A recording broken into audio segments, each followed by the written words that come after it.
फलम अस्मात् बादरायण दृष्टत्वात्। बादरायण कहते हैं कि कर्म स्वयं फलदाता नहीं है, ईश्वर ही कर्मों के फलदाता हैं। ऐसा देखने में भी आता है।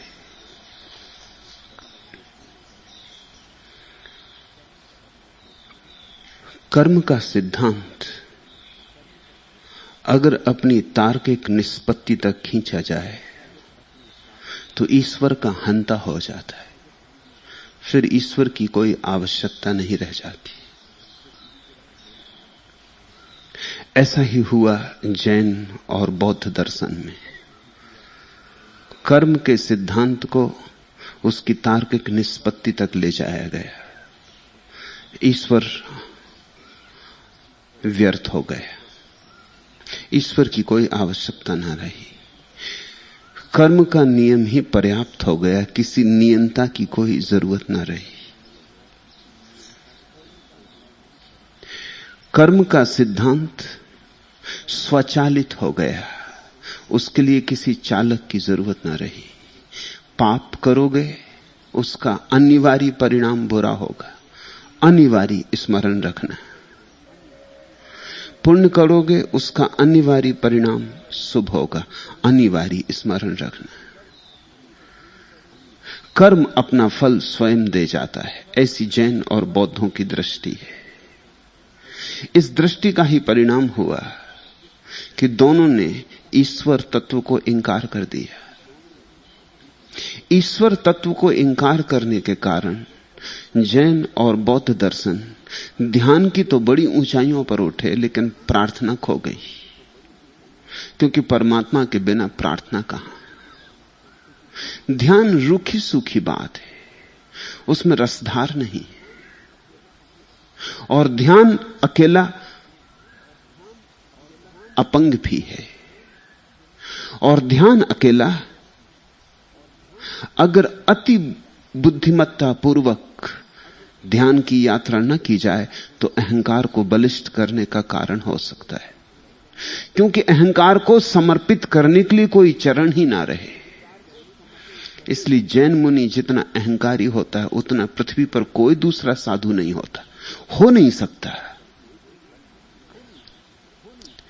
कारण जैन मुनि को समर्पित होने के लिए कोई स्थल नहीं है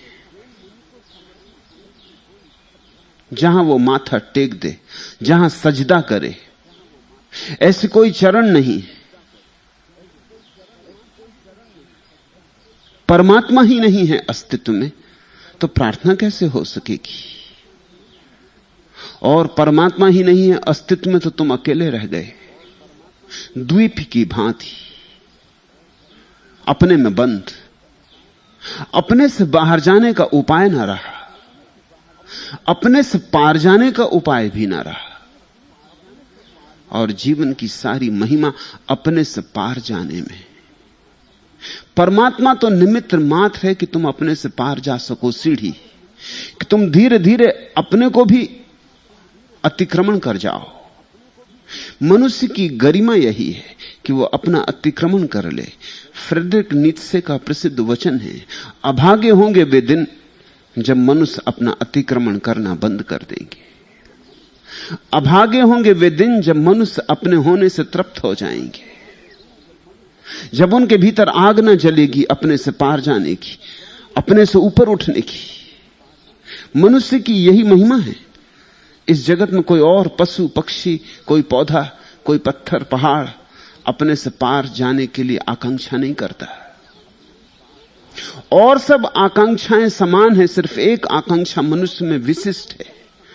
नीम का वृक्ष ही रहना चाहता है, इसके पार जाने की उसकी कोई अभीप्सा नहीं है।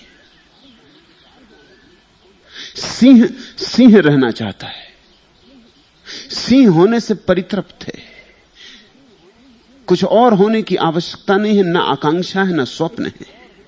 मनुष्य अकेला प्राणी है जो स्वप्न देखता है अपने से ऊपर जाने के, अपने से भिन्न होने के। अपने को ही सीढ़ी बनाकर अपने ऊपर चढ़ जाने की अपूर्व आकांक्षा मनुष्य के प्राणों को झकझोर देती। इसी आकांक्षा का नाम संन्यास है। लेकिन ऊपर जाने को कोई लक्ष्य होना चाहिए, ऊपर जाने के लिए कोई आयाम होना चाहिए। परमात्मा उसी आयाम का नाम है। अगर परमात्मा नहीं है तो फिर आदमी बचा। उपनिषद का प्रसिद्ध वचन है अहम ब्रह्मास्मि। अगर ब्रह्म नहीं है तो अहम बचा, और अहम को मिटाने का कोई उपाय भी ना बचा। ब्रह्म में ही डूब के मिट सकता था, अब डूबेगा कहां? अब इससे उबरोगे कैसे? अब इतना ही हो सकता है कि ये पाप की जगह पुण्य में लग जाए, बस इतना ही उपाय रहा। इतना ही उपाय रहा कि सोने की जंजीरें आ जाएं, लोहे की जंजीरें चली जाएं। इतना ही उपाय रहा, धन की अकड़ मिट जाए, त्याग की अकड़ आ जाए। वही जैन मुनि में उपलब्ध हो जाती। धन की अकड़ चली जाती है, त्याग की अकड़ पकड़ जाती है। कृत्य पर बहुत भरोसा आ जाता है, संकल्प सब कुछ हो जाता है, समर्पण की कोई संभावना नहीं रह जाती। और भक्ति तो समर्पण के बिना हो ना सकेगी, और भक्ति के बिना आदमी अपने अहंकार से मुक्त नहीं हो सकता। इसलिए वादरायण कहते हैं, और वादरायण का सूत्र सांडिल्य ने यहां उल्लेख किया है। वादरायण उन थोड़े से मनीषियों में से एक हैं जिन्होंने जाना, जिन्होंने जाग कर देखा। उन थोड़े से बुद्ध पुरुषों में एक है।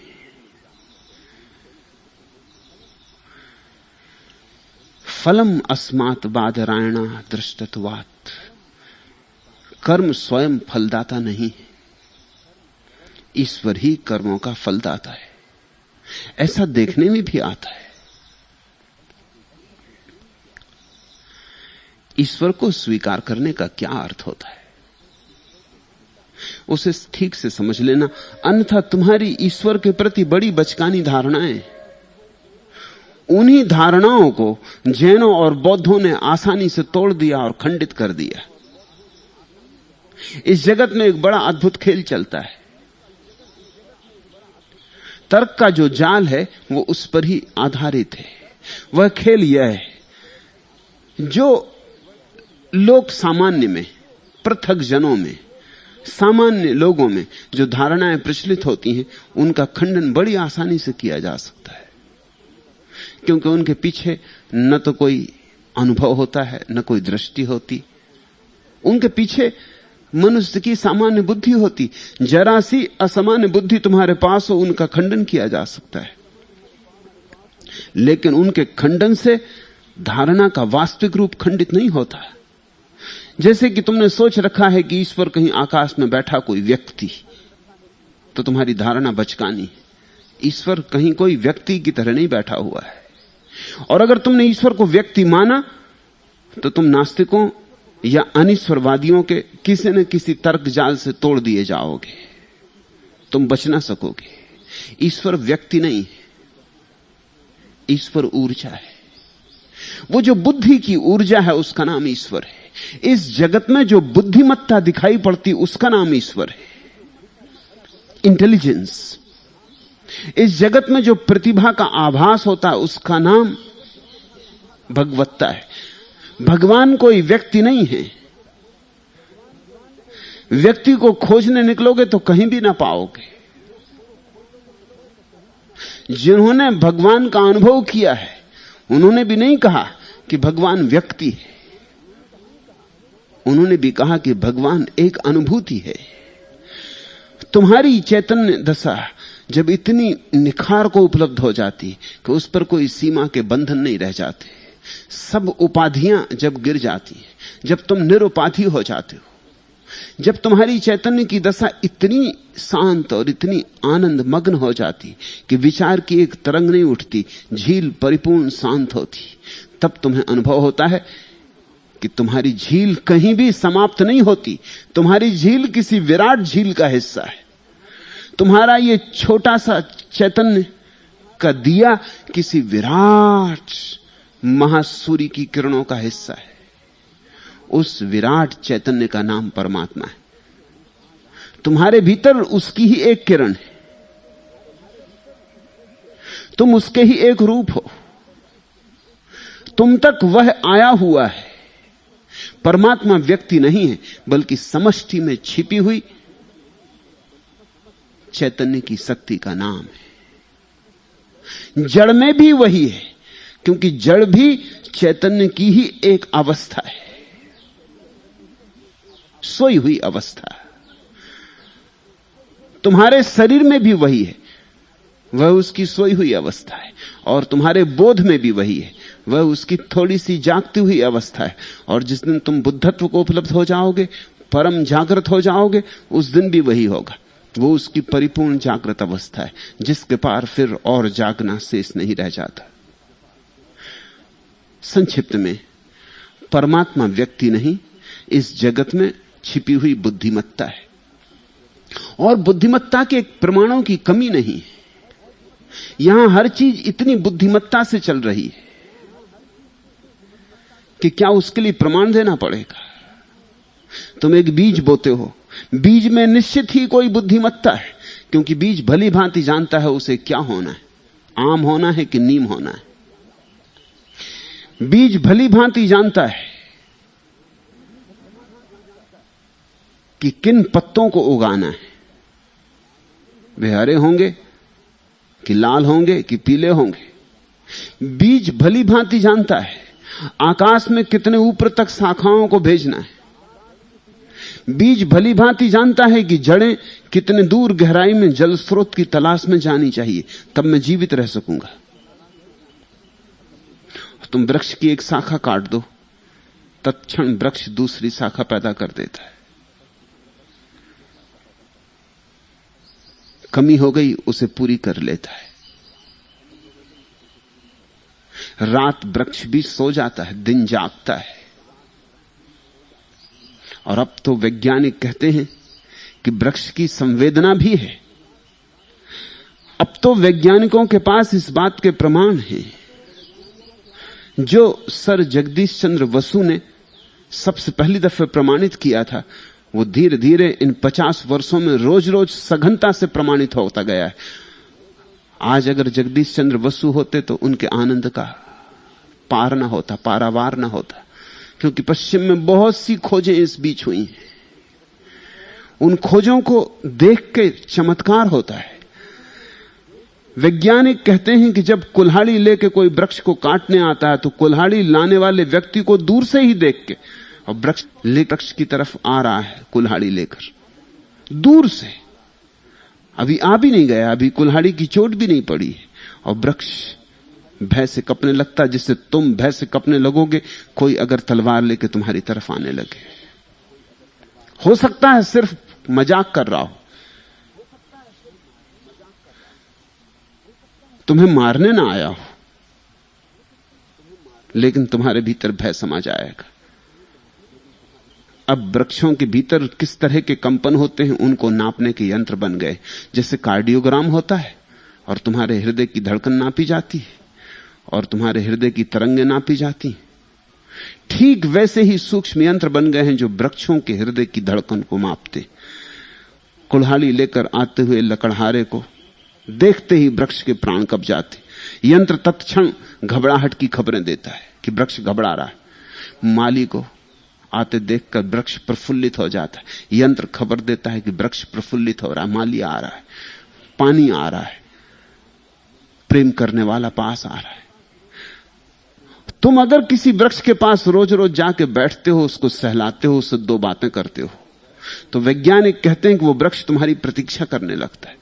वो रोज उतने वक्त राह देखता है।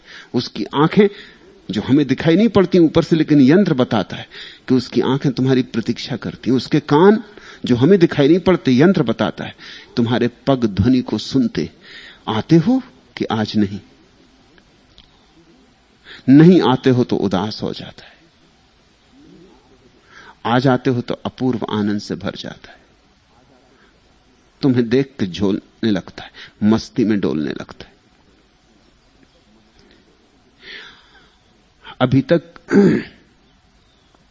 हमने ठीक से अस्तित्व के प्राणों में उतरना शुरू भी नहीं किया है, लेकिन इतने प्रमाण अभी भी मिल गए कि सारा अस्तित्व बुद्धिमत्ता से भरा हुआ है, संवेदना है, चेतना है।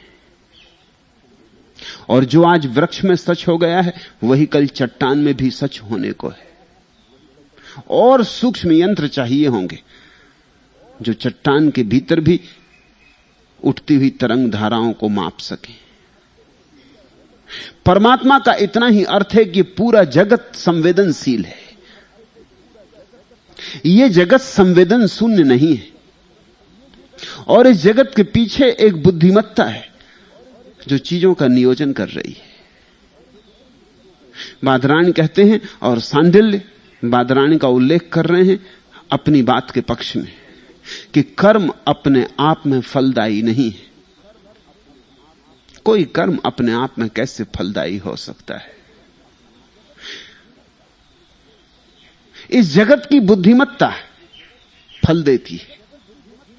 यह जगत प्रति संवेदन करता है। यह जगत, तुम जो इसके साथ करते हो वही तुम्हारे साथ करता है। कर्म अपने आप में फलदायी नहीं हो सकते। कर्म फलदायी हैं क्योंकि जगत में एक बुद्धिमत्ता छिपी है जो प्रत्येक कर्म के लिए पुरस्कार देती और दंड देती।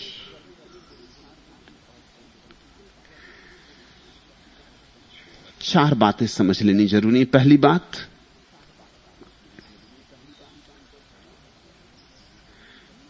कि तुम जब भला करते हो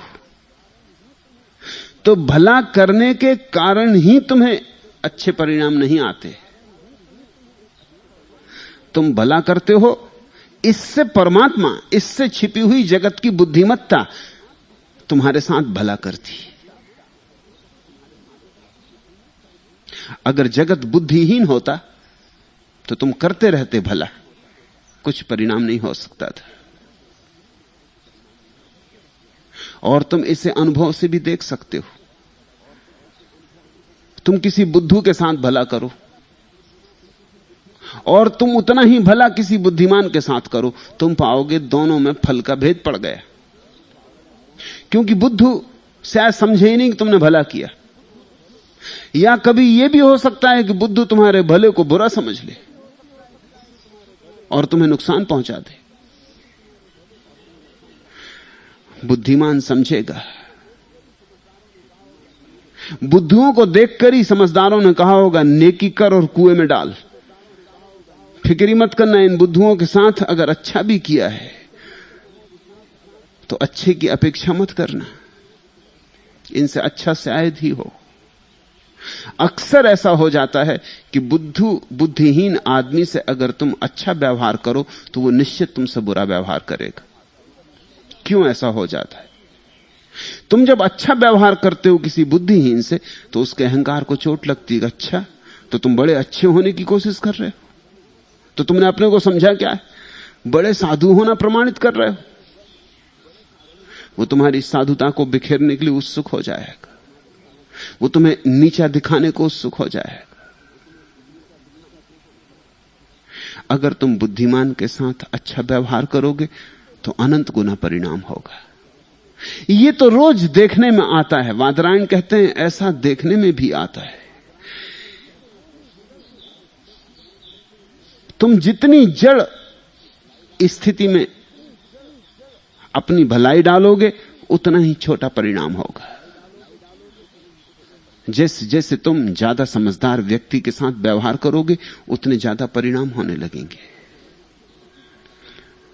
तो इस जगत में बुरे का फल बुरा होता है ऐसा देखा गया, भले का फल भला होता है ऐसा देखा गया। लेकिन इससे यह मत समझ लेना कि कर्म अपना ही फल खुद को दे लेते। कर्मों की क्या क्षमता? कर्मों के फल होते हैं क्योंकि यहां छिपी हुई बुद्धिमत्ता प्रत्येक कर्म के उत्तर में संवेदित होती, झंकृत होती। वही झंकार तुम तक आती, शुभ की तरह या अशुभ की तरह। अगर अस्तित्व जड़ हो और अस्तित्व में कोई परमात्मा ना हो,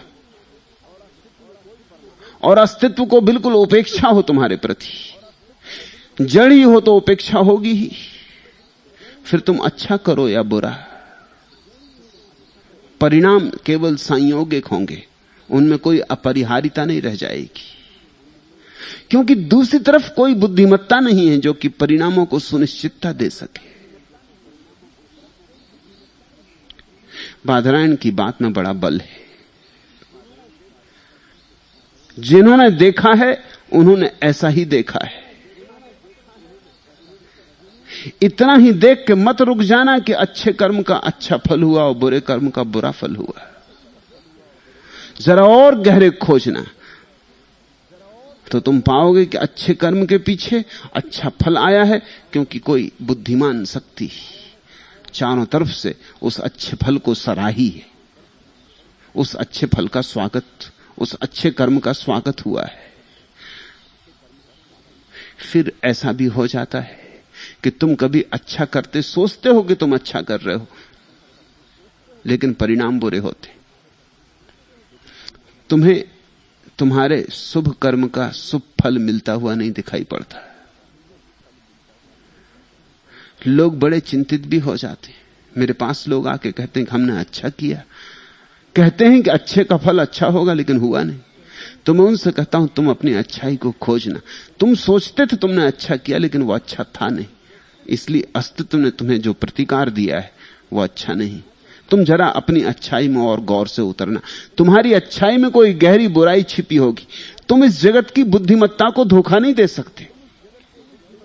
जैसे तुमने दान दिया किसी को, अब दान दो कारणों से दिया जा सकता है या अनेक कारणों से भी दिया जा सकता है, लेकिन मौलिक रूप से दो कारण हो सकते हैं। एक कि तुमने दया के कारण दिया, तुम्हें दूसरे की दुख की बात छू गई, तुम्हारी आंखों में आंसू आ गए, तुम्हें लगा कि कुछ करना जरूरी है, तुम्हें दूसरे का दुख छुआ, तुमने दूसरे का दुख हरने को कुछ किया।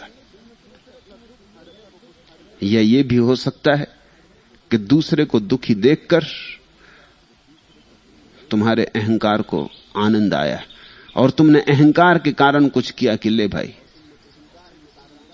तू दुखी है, देख हम दानी, हमारी तरफ देख, याद रखना कि जब तू दुखी था तो हमने तेरी सहायता की थी। दान या तो दूसरे के दुख के कारण सहज स्फूर्त हुआ या अहंकार से जन्मा कि तुम्हें दानी होने का मौका मिला। कुछ लोग हैं जो दानी होने की तलाश में होते, उनकी आकांक्षा यही है कि कोई न कोई कहीं न कहीं दुखी हो।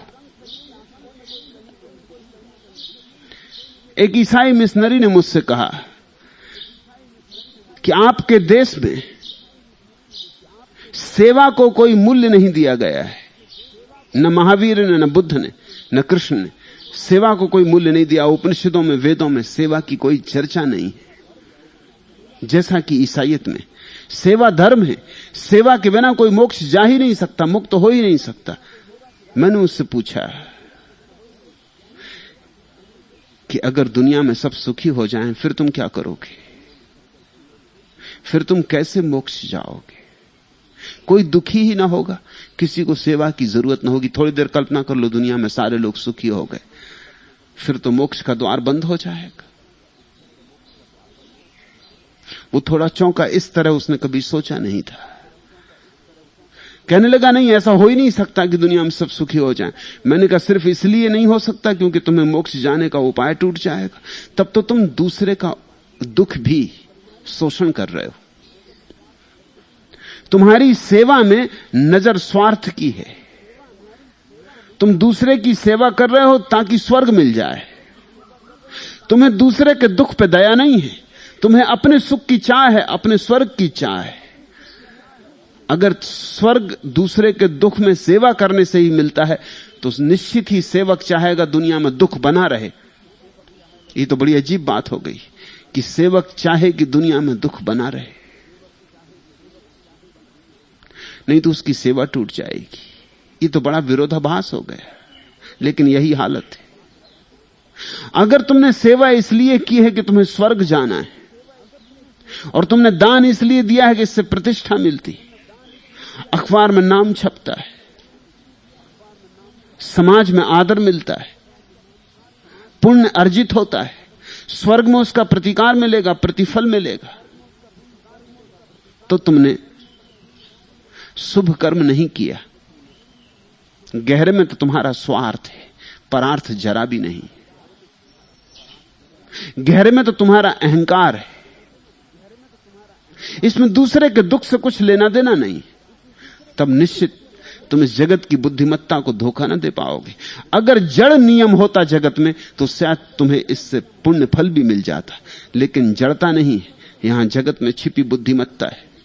तुम क्या करते हो उसको ही नहीं देखती, तुम्हारे करने के भीतर छिपी हुई अभीप्सा को देखती।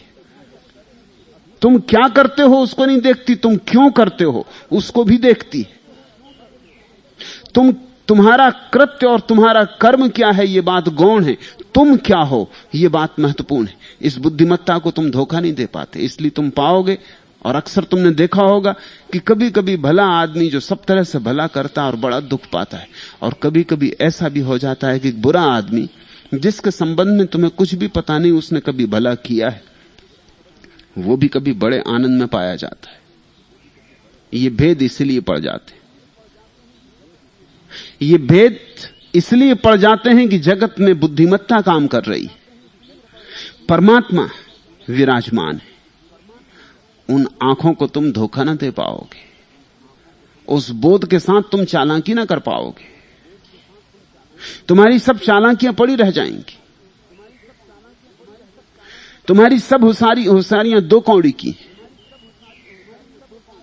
इसलिए ख्याल रखना, पुण्य के पीछे भी पाप का भाव हो सकता है, और कभी कभी ऊपर से दिखाई पड़ने वाले पाप के पीछे भी पुण्य की ऊर्जा हो सकती है।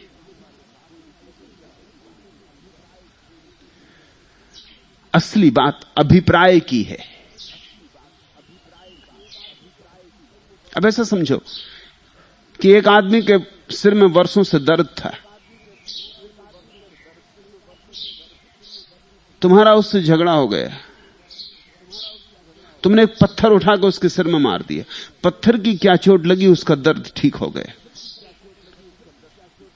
तुम बुरा करने चले थे, हो गया भला, क्या तुम सोचते हो इससे तुम्हें पुण्य फल मिलेगा? तुम्हारा अभिप्राय तो भले का नहीं था। और ये उदाहरण तुम ऐसा मत समझना कि सिर्फ काल्पनिक है, ऐसा कई दफा हो गया है। चीन में अकुपंचर नाम का पूरा शास्त्र खोजा गया इसी तरह। एक आदमी को पक्षाघात लग गया था, पैरालिसिस हो गई थी, और वो एक रास्ते से अपने पैर को घसीटता चल रहा था कि उसके दुश्मन ने उसको एक तीर मारा, वो उसके पैर में लगा। उसके पैर में लगते ही उसका पक्षाघात चला गया। फिर इसमें बड़ी खोजबीन करनी पड़ी कि मामला क्या हुआ। इलाज काम नहीं किए, औषधि काम नहीं की, और तीर के लगने से हुआ क्या। खोज से पता चला कि तीर संयोग वसात ऐसी जगह लगा जहां विद्युत का मार्ग है, शरीर की विद्युत है जहां से बहती। उस तीर के लगने से विद्युत का मार्ग बदल गया, मार्ग के बदलने से उसका पक्षाघात बदल गया। इसी आधार पर अकुपंचर की खोज हुई। इसलिए तुम अगर अकुपंचरिस्ट के पास जाओगे, तुम कहते हो सिर में दर्द है, वो हो सकता तुम्हारे हाथ में सुई गड़ाए कि तुम्हारे पैर में सुई गड़ाए। तुम सोचोगे भी कि मामला क्या है, इस होश में है, मेरे सिर में दर्द है और ये पैर में सुई गड़ा रहा है।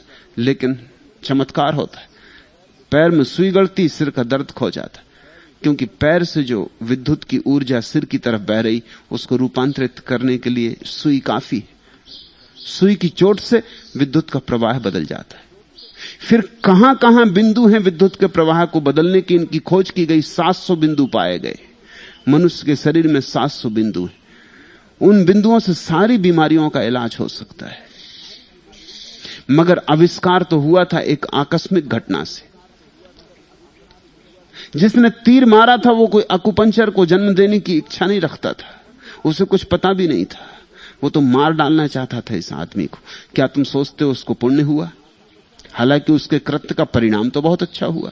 आदमी बचा, एक आदमी नहीं बचा, 5000 साल में लाखों लोग उसके तीर की वजह से स्वास्थ्य लाभ किए, लेकिन उसका अभिप्राय तो बुरा था, फल तो बुरा ही होगा। कभी कभी तुम्हारा अभिप्राय अच्छा होता है,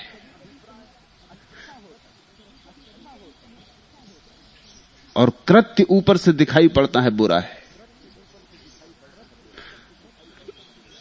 तो भी तुम्हें पुण्य का अर्जन होता है। कृत्य नहीं देखे जाते, कृत्य ऊपर हैं, देखे अभिप्राय जाते। अभिप्राय कौन देखता होगा? उसके लिए बड़ी ही गहन प्रतिभा चाहिए जगत में छिपी हुई, जो तुम्हारे अभिप्रायों को भी परख लेती हो। शायद तुम्हें भी अपने अभिप्राय का पता ना हो, तुमसे बड़ी कोई बुद्धिमत्ता चाहिए जो तुम्हारे सामने भी छिपे अभिप्रायों को पता कर लेती हो, जो तुम्हारे अंतस्तल में बैठ जाती हो, जो तुम्हारे केंद्र में प्रवेश कर जाती हो, जो तुम्हारे भीतर से भीतर को पकड़ लेती हो और पहचान लेती हो। और ऐसा ही हो रहा है। जब तुम्हें अपने किसी अच्छे काम के लिए बुरा फल मिले तो नाराज मत होना और शिकायत मत करना, इतना ही समझना कि कृत्य तो अच्छा था लेकिन अभिप्राय भीतर बुरा था। इससे तुम यह मत समझ लेना कि जगत में कोई अन्याय हो रहा है। और कभी तुम किसी व्यक्ति को बुरा कृत्य करते देखो और फल अच्छा होते देखो तो भी यह मत सोच लेना कि जगत में बड़ी बेईमानी चल रही, परमात्मा तक अन्यायी हो गया है। वो कृत्य ऊपर से बुरा दिखाई पड़ रहा है लेकिन भीतर उसका अभिप्राय अच्छा होगा। अभिप्राय तुम्हें दिखाई नहीं पड़ता, हो सकता है स्वयं उसे भी दिखाई ना पड़ता हो, लेकिन जो हमें भी नहीं दिखाई पड़ता उसे भी देखने वाली आंखें इस जगत में छिपी हैं। उन आंखों का नाम परमात्मा है। वे आंखें सदा तुम्हारा पीछा कर रही हैं, वे हर घड़ी तुम्हें देख रही हैं।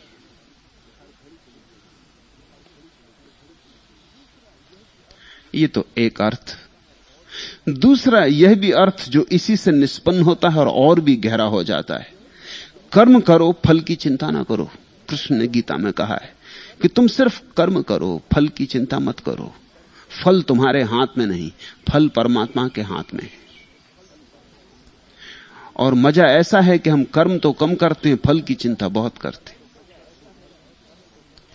हम चाहते हैं कि कर्म तो करना ही ना पड़े और फल हो जाए, या कर्म कम से कम करना पड़े और फल बड़ा से बड़ा हो जाए। कोई शॉर्टकट मिल जाए,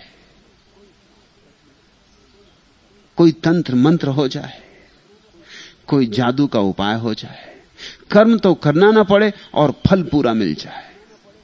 हमारी यही बेईमानी है। ऐसा नहीं हो सकता। फल उसी अनुपात में मिलता है जिस अनुपात में कर्म किया जाता है।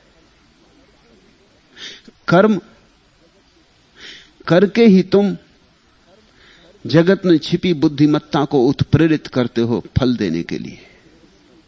तुम्हारा कर्म तुम्हारी पात्रता है, लेकिन फल तुम्हारे हाथ में नहीं, इसलिए फल की चिंता व्यर्थ है।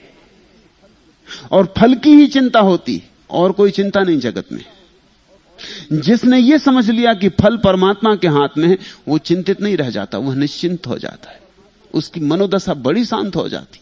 कर्म करता रहता है, फल की कोई चिंता ही नहीं। जो होगा, जो होना चाहिए वह होगा, जब होना चाहिए तब होगा। उसे इस विश्व की सत्ता पर भरोसा है, श्रद्धा है। वह जानता है अन्याय नहीं होता, और अगर देर लग रही है तो वो भी मेरे हित में ही होगी। और अगर कभी बुरा परिणाम भी होता है उसका अच्छे कृत्य का, तो भी उसकी श्रद्धा इतनी गहरी है कि वो मानता है कि मेरे कृत्य में जरूर कोई बुराई रही होगी जो मुझे दिखाई नहीं पड़ती, लेकिन उन आंखों को दिखाई पड़ती। अब मैं अपने कृत्य को बदल लूं। और कभी अगर उसे बहुत दुख भी मिलता है तो भी वो जानता है ये भी मेरी परीक्षा होगी, अग्नि परीक्षा होगी। तो भी वो जानता है इस दुख के पीछे भी उस बुद्धिमत्ता की हाथ है, इसलिए निश्चिंत ही इस दुख से भी कुछ लाभ होने को होगा। मैं मांजा जाऊंगा, निखारा जाऊंगा, मेरी अशुद्धियां जलाई जाएंगी।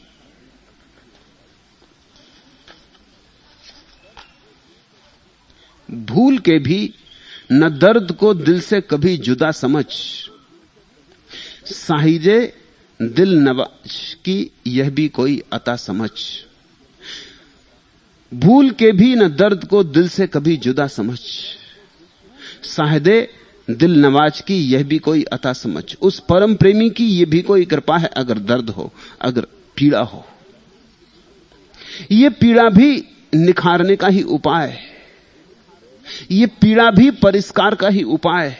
मंजिले हसरोबूद में तेरा मुकाम है बुलंद, महरो महे नजुम को अपने निशाने पा समझ।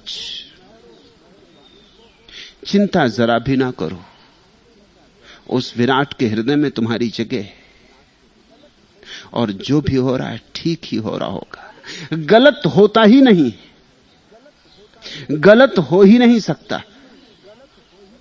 जब परमात्मा कण कण में व्याप्त है तो गलत कैसे हो सकता है? अगर हमें गलत दिखाई पड़ता तो हमारी आंख की कहीं भूल होगी। इस गहन आस्था का नाम धर्म है। जहां गलत भी हमें दिखाई पड़ता है, जहां हमारा तर्क कहता है गलत हो रहा है, वहां भी श्रद्धा जानती है हमारी ही कोई भूल है, देखने में, दृष्टि में कोई दोष है, हमारी आंख में ही ककरी पड़ी है, हमारा दर्पण ही गलत झलका रहा है। गलत तो हो ही नहीं सकता। कैसे गलत हो सकता है? जगत तुम जैसे बुद्धिमान व्यक्तियों को पैदा किया है। निश्चित ही जिससे तुम आए हो वो तुमसे ज्यादा बुद्धिमान होना चाहिए। तुम्हारी बुद्धि तो छोटी सी है, एक बूंद समझो, और इस जगत की बुद्धिमत्ता सागर जैसी है। जब एक बूंद को कुछ भूल दिखाई पड़ रही तो सागर को तो कभी की दिखाई पड़ जाती। भूल नहीं होगी, बूंद होने के कारण ही शायद दिखाई पड़ रही, क्योंकि हमारी सीमा है। हमारी समझ की सीमा कितनी? हमारी समझ क्षुद्र है, हम विराट को ठीक से नहीं झलका पाते। जोहरे दर्द है अगर गोहरे अश्क में तेरे, दामने कायनात को मोतियों से भरा समझ। जोहरे दर्द है अगर गोहरे अश्क में तेरे, अगर तेरे आंसू रूपी मोती में दर्द का अंश है। जोहरे दर्द है अगर गोहरे अश्क में तेरे, दामने कायनात को मोतियों से भरा समझ। फिर चिंता मत करो, फिर इस संसार का दामन, इस संसार का आंचल मोतियों ही मोतियों से भरा है। सिर्फ एक बात की फिक्र कर लो कि तुम्हारा आंसू मोती बन जाए। दर्द में भी गिरा हुआ आंसू श्रद्धा में गिरे, पीड़ा में गिरा हुआ आंसू भी प्रार्थना में गिरे। बस तुम्हारे दर्द के आंसू में मोती की झलक आ जाए, तुम्हारे भाव में श्रद्धा की झलक आ जाए, फिर सारा जगत, इस जगत का आंचल मोतियों ही मोतियों से भरा है। कर्म करो, कर्म की चिंता मत करो, वह चिंता अकारण है। उसके कारण तुम व्यर्थ टूट जाते हो, और उस चिंता में तुम इतनी शक्ति लगा देते हो कि कर्म में लगाने को शक्ति बचती ही नहीं। वह सारी शक्ति अगर कर्म में लग जाए तो इस जगत में प्रत्येक व्यक्ति अपूर्व आनंद को उपलब्ध हो और अपूर्व विजय की यात्रा हो जाए। जीवन सफलता ही सफलता है फिर। मगर 99% तो फल की चिंता में जाती और 1% कर्म में लगती। बीज तो तुम 1% बोते हो और 99% तुम अपेक्षा करते हो फसल काटने की। फिर फसल नहीं काट पाते तो कौन जिम्मेवार है?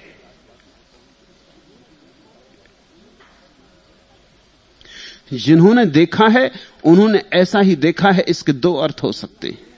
एक तो साधारण अर्थ है जो अब तक टीकाएं की गई हैं उनमें लिखा हुआ है। वह साधारण अर्थ है, ऐसा देखने में भी आता है। कैसा देखने में आता है? जो साधारण टीकाएं लिखी गई हैं अब तक सांडिल्य के सूत्रों पर, उन सभी टीकाओं में यह लिखा है कि जैसे तुम कोई अच्छा काम करते हो तो राजा तुम्हें पुरस्कार देता है, तुम कोई बुरा काम करते हो तो राजा तुम्हें दंड देता है। राजा के बिना कौन पुरस्कार देगा, कौन दंड देगा? मजिस्ट्रेट के बिना कौन तुम्हें सजा देगा, कौन तुम्हें सजा से छुटकारा देगा? कृत्य अपने आप में निर्णायक नहीं हो सकता। कृत्य का निर्णय करने को पीछे कोई चेतना चाहिए। ये तो बड़ी साधारण व्याख्या हुई, ये मेरे मनपसंद व्याख्या नहीं। इस व्याख्या में भूलें भी बहुत हैं, क्योंकि जिन्होंने कर्म के सिद्धांत को माना है वो इतनी आसानी से राजी नहीं हो जाएंगे। वो कहते हैं हम आग में हाथ डालते हैं, कौन हमारा हाथ जलाता है? आग में हाथ डालना यह हमारा कृत्य, और हाथ का जल जाना ये उस कृत्य का फल। न कोई राजा है बीच में और न कोई मजिस्ट्रेट है बीच में। आग में हाथ डाला कि जलोगे, कर्म ही अपना फल ले आएगा। तो ऐसे उदाहरण दिए जा सकते हैं जहां कर्म अपना फल खुद ही ले आता। तुमने जहर पिया, मरोगे।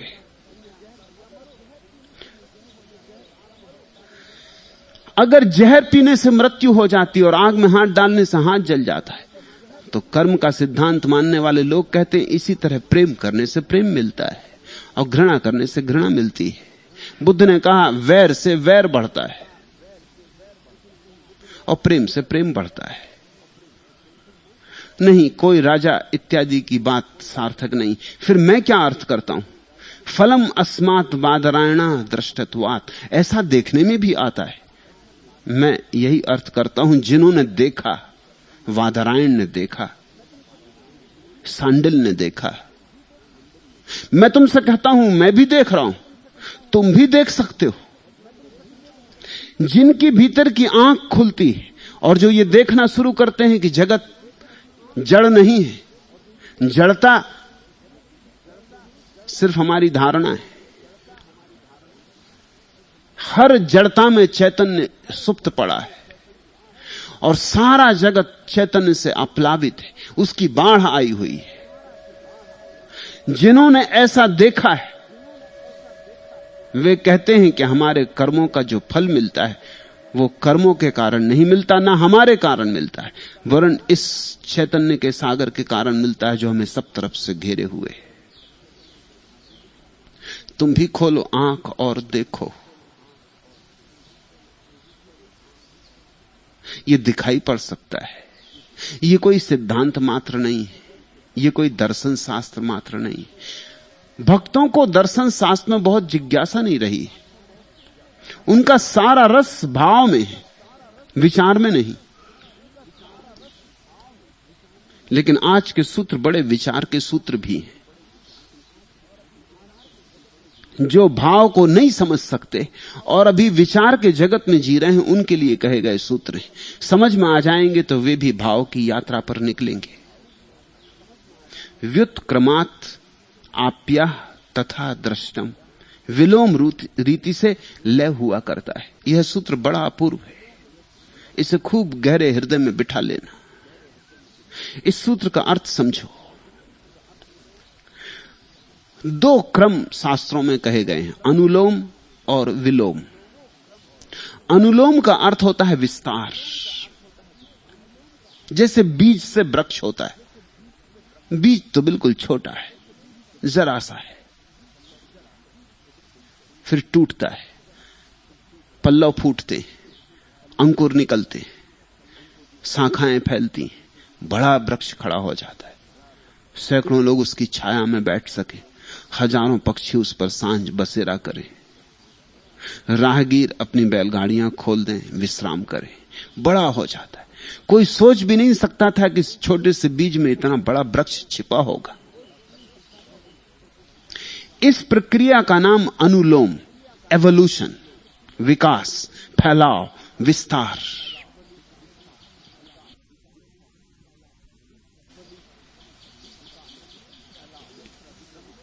दूसरा क्रम कहलाता है विलोम। विलोम का अर्थ होता है वृक्ष फिर बीज बन गया, फिर वृक्ष ने बीज पैदा कर दिए। संकोच, सुकड़ाव। अगर अनुलोम को हम कहें एवोल्यूशन, फैलाव, विस्तार, तो विलोम को कहना होगा इनवोल्यूशन, सिकड़ाव, संक्षिप्त हो जाना। और यही लयबद्धता है। बीज वृक्ष बनता है, वृक्ष फिर बीज बन जाते। परमात्मा संसार बनता है, संसार फिर परमात्मा बन जाता है। संसार परमात्मा का विस्तार है, परमात्मा सूक्ष्म बीज की भांति और संसार उसका फैलाव है। ब्रह्म शब्द का अर्थ ही होता है फैलता है जो, विस्तीर्ण होता है जो। ब्रह्म और ब्रह्मांड एक ही ऊर्जा की दो दशाएं हैं, ब्रह्म बीज और ब्रह्मांड वृक्ष। दुनिया के किसी धर्म ने विलोम क्रम का विचार नहीं किया, इसलिए दुनिया का कोई धर्म पूरा धर्म नहीं कहा जा सकता। अनुलोम क्रम का विचार तो बहुत हुआ है। ईसाई, मुसलमान, यहूदी सभी अनुलोम क्रम की बात कहते हैं कि परमात्मा ने सृष्टि की, लेकिन प्रलय की बात नहीं कि परमात्मा सृष्टि को मिटा भी देगा। सृजन हुआ तो अंत भी होगा, जन्म हुआ तो मृत्यु भी होगी। जो चीज फैली वो कब तक फैलेगी? अभी वैज्ञानिक कहते हैं कि जगत फैलता जा रहा है, एक्सपेंडिंग यूनिवर्स, फैलता ही जा रहा है, लेकिन कब तक फैलेगा? तुम गुब्बारे में हवा भरते हो, वो फैलता जाता फैलता जाता फैलता जाता, लेकिन कब तक? एक सीमा आएगी, उसके आगे फैलाओगे, गुब्बारा फूट जाएगा, फिर सिकुड़ जाएगा। ये विस्तार फैलता जा रहा है, फैलता जा रहा है, फैलता जा रहा है। इसकी एक सीमा है, उस सीमा के बाद सुकड़ाव शुरू होता है। बच्चा जवान होता है, फिर जवानी के बाद बुढ़ापा आता है, फिर सिकड़ाव होने लगा। बच्चा आया था किसी अज्ञात लोक से एक दिन जन्मा था, फिर एक दिन मृत्यु घटेगी, फिर अज्ञात लोक में प्रवेश कर जाएगा। 35 वर्ष की उम्र तक अनुलोम और 35 वर्ष के बाद विलोम। जिन लोगों ने जीवन को सिर्फ एक ही आधार पर खड़ा किया, अनुलोम, वो पागल है, वो विक्षिप्त है। यही आज के जगत की बड़ी से बड़ी भूल है, आधुनिक मनुष्य की बड़ी से बड़ी भूल है। उसका सारा जीवन एक ही क्रम पर बना है, अनुलोम क्रम। फैलते जाओ, और धन और पद और प्रतिष्ठा और मकान और ये जो और है, ये अनुलोम क्रम है। ये संसार। सन्यास कब? सन्यास की धारणा ही खो गई, सन्यास की बात ही घबराती, सन्यास का हम विचार ही नहीं करते। तो बीज वृक्ष हो गया, फिर बीज कब होगा? सन्यास विलोम क्रम है। अनुलोम कहता है यह भी मेरा हो जाए, वह भी मेरा हो जाए, सब मेरा हो जाए। विलोम कहता है ना यह मेरा है, ना वह मेरा, कुछ भी मेरा नहीं। सिकुड़ता है, शांत होता है। अनुलोम के साथ अशांति स्वाभाविक है। छीना झपटी होगी, प्रतिस्पर्धा होगी, मारकाट होगी, युद्ध होगा। विलोम के साथ शांति होती चली जाती। व्यक्ति अपने भीतर बैठने लगा, अपने भीतर ठहरने लगा, बीच में रुकने लगा। संसार को मैं कहता हूं अनुलोम, सन्यास को कहता हूं विलोम। और जिसने दोनों साध लिए वही पूरा मनुष्य है। जो एक को ही साधता रहा वो पागल है। और ध्यान रखना, अगर विस्तार नहीं साधा तो संकोच कैसे साधोगे? अगर संसार नहीं साधा तो सन्यास कैसे साधोगे? इसलिए मैं तुमसे कहता हूं संसार से भागो मत, संसार को साधते रहो, फैलने दो। लेकिन जब तुम्हारी समझ में बात आ जाए कि अब फैलना काफी हो गया, अब फैलने में कोई अर्थ ना रहा, तब अपने भीतर से फैलने का भाव चले जाने देना। रहना यहीं, जाना कहां है? जाओगे कहां? जहां जाओ वहीं संसार है। नए नए ढंग से संसार फैलने लगता है। इससे कोई फर्क नहीं पड़ता कि तुम किस ढंग से फैलाओगे। जब तक और की आकांक्षा है, संसार फैलता रहेगा। पहाड़ पर बैठ जाओगे एकांत में जाके, तो मन कहेगा और लगे ध्यान, और लगे समाधि, और हो पुण्य, और हो त्याग, और हो उपवास। मन कहेगा कि और मिले स्वर्ग, और मिले आनंद, मगर और तो जारी रहा, कुछ फर्क ना पड़ा। जिस दिन और से तुम ऊब जाते हो, उस दिन सन्यास, कहीं जाने की जरूरत नहीं। और से परिपूर्ण रूप से उब जाने में सन्यास का जन्म हो जाता है। फिर तुम जहां हो वहीं रहते हो, सब चलता रहता है, संसार चलता ही रहेगा, लेकिन तुम्हारे भीतर सन्यास फलित हो जाता है।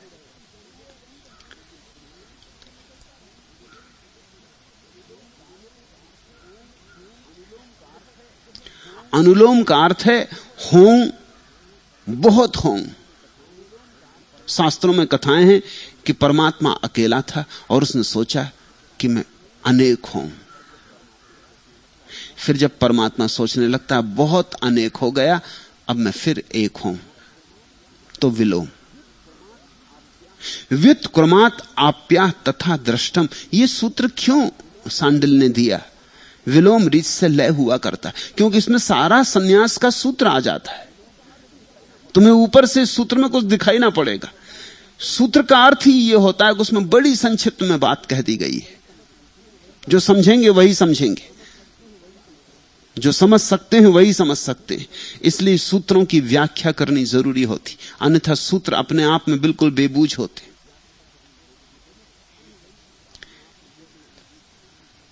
जैसे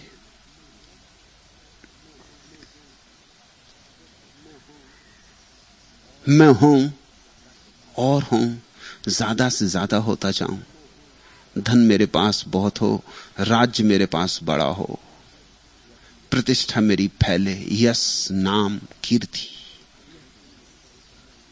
यह संसार।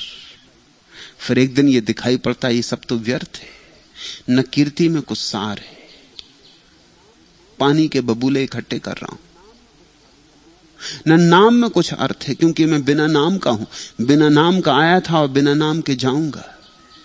न धन में कोई अर्थ है, सब यहीं का यहीं पड़ा रह जाएगा, साथ में कुछ भी न ले जा सकूंगा। मौत आएगी तो मैं क्या साथ ले जा सकूंगा? जिसको तुम मौत में साथ ले जा सकोगे, बस सन्यासी उतना ही हो जाता, उसी का नाम सन्यास है। मरने के पहले मर जाने का नाम सन्यास है। मरते सभी हैं, धन्यभागी हैं वे जो मरने के पहले मर जाते, जो समझ लेते हैं कि जो अपना नहीं है वही मौत छीन लेगी, जो अपना है उसे कोई भी नहीं छीन सकता। नैनम छिदंती शस्त्राणि, मुझे शस्त्र नहीं छेद सकते। ना हम दहती पावका, न मुझे आग जला सकती है। तो मैं ये कौन हूं जिसको आग नहीं जला सकती और जिससे शस्त्र नहीं छेद सकते? ये अमृत धर्मा मैं कौन हूं? बस उतना ही मैं हूं, उससे ज्यादा की कोई जरूरत नहीं। तो संसार का अर्थ होता है यह भी, और सन्यास का अर्थ होता है नेति नेति, ना यह न वह। छोड़ता जाता है भाव और धीरे धीरे वहीं आ जाता है जहां शाश्वत अमृत तुम्हारे भीतर बीज की तरह पड़ा है, जहां से सब विकास हुआ था। वापस अपने घर लौट आना हो जाता है। यह दशा ही मोक्ष है। इस दशा का नाम ही निर्वाण है।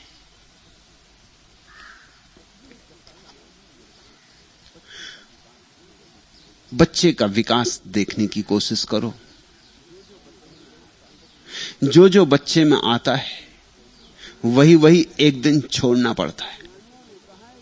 इसलिए ज्ञानियों ने कहा है कि अंतिम अवस्था में सिद्ध पुरुष छोटे बच्चे की भांति फिर से हो जाता है। छोटा बच्चा पैदा हुआ, अभी इसके पास कोई ज्ञान नहीं है, इसे कुछ पता नहीं। परम अवस्था में फिर यही हो जाएगा, छोटे बच्चे जैसी सरलता हो जाएगी। छोटा बच्चा पैदा हुआ, इसमें संदेह नहीं, इसमें श्रद्धा ही श्रद्धा है। यह हर बात मान लेता है, मां जो कहती वो मान लेता है, पिता जो कहता वो मान लेता है। इसकी श्रद्धा अछूती है, कुंवारी है। अभी संदेह का कांटा नहीं उगा, अभी श्रद्धा का ही फूल है। जल्दी ही संदेह का कांटा उगेगा, ये संदेह करना शुरू करेगा। इसको शक आना शुरू होगा कि पिता जो मेरा कहते ठीक कहते। इसे संदेह आना शुरू होगा कि मेरी मां हर हालत में ठीक है। और धीरे धीरे इसे अश्रद्धा पैदा होगी, क्योंकि ये पाएगा कि पिता में भी कमियां हैं, पिता में भी सीमाएं हैं, मां से भी भूलें होती। इसकी श्रद्धा छीन होती जाएगी, ये संदेह से भर जाएगा। ये अनुलोम चल रहा है, संदेह आ गया। संदेह के पीछे पीछे अहंकार आएगा, संदेह के साथ साथ इंकार का भाव आएगा, नास्तिकता आएगी। नहीं, हर बच्चा अपने मां बाप से एक दिन कहता है कि नहीं करूंगा ऐसा। तुमने देखा कभी छोटा बच्चा जिद करके खड़ा हो जाता है कि नहीं करूंगा, नहीं जाऊंगा स्कूल। ये इतने जोर का नहीं कैसे उठता है इतने छोटे से बच्चे में। और जब कोई छोटा बच्चा नहीं कहता तो उसका बल देखो, जैसे सब दांव पे लगा देने को तैयार है, रहे कि ना रहे, लेकिन नहीं का मतलब नहीं है। जब जिद पकड़ लेता है कि ये खिलौना लेकर रहूंगा, तो नाक में दम कर देता है जब तक कि ले ही ना ले। और सब बच्चे समझ जाते हैं कि कितनी सीमा है मां बाप के सहने की। वो लगे ही रहते हैं, चोट ही किए चले जाते हैं। एक दफा बाप ना कहता, 2 दफा, 3 दफा, फिर देखता है कि महंगा पड़ा जा रहा है सौदा, अब ये काम करने ही नहीं देगा, मजबूरी में हां कहना पड़ता है। बच्चे समझ जाते हैं कि तुम्हारी एक सीमा, उस सीमा तक खींचना जरूरी है। इस नहीं के आधार से बच्चा अपनी अस्मिता को पैदा करता है, अहंकार को पैदा करता है। ये अनुलोम चल रहा है। अहंकार आएगा, फिर अहंकार कहेगा अब धन चाहिए, पद चाहिए, प्रतिष्ठा चाहिए, यश चाहिए, दौड़ शुरू हुई। जिस दिन तुम्हें यह दिखाई पड़ जाएगा यह सब व्यर्थ, उस दिन विलोम का क्रम तुम्हें सीखना होगा, फिर उसी क्रम से छोड़ना होगा एक एक करके। इसलिए आस्तिकता का अर्थ होता है जिसमें हां कहने की क्षमता फिर से आ गई। आस्तिक का अर्थ है हां का भाव, नास्तिक का अर्थ है नहीं का भाव, नकार का भाव। इसलिए सारी आस्तिक परंपराएं कहती हैं अहंकार छोड़ना होगा, क्योंकि अहंकार अनुलोम का आधार है, फैलाव का आधार है। अहंकार छोड़ना होगा। अहंकार छोड़ते ही विलोम घट जाता है। संदेह छोड़ना होगा, संघर्ष छोड़ना होगा, समर्पण सीखना होगा। संसार की पूरी यात्रा जैसी तुमने की है बचपन से लेकर जवानी तक, उससे ठीक विपरीत तुम्हें जाना होगा। एक एक चीज छोड़ते जानी होगी, फिर उस जगह पहुंच जाना होगा जहां मां के पेट से जन्मे थे पहले दिन, जैसे सरल थे, निर्दोष थे, न कोई पक्ष था न विपक्ष था, न हिंदू थे न मुसलमान थे, न चीनी थे न पाकिस्तानी थे, न काले थे न गोरे थे, न सुंदर थे न असुंदर थे, न स्त्री थे न पुरुष थे, कोई भाव ही न था, एक निर्भाव दशा थी और एक परम स्वीकार था, कोई इंकार न था। मैं की कोई धारणा ही पैदा न हुई थी, अभी मैं जन्मा नहीं था, दर्पण कोरा था, कोई विचार पैदा नहीं हुआ था, अभी निर्विचार था। फिर से ऐसा ही हो जाए तो विलोम, और विलोम ही मोक्ष का मार्ग है।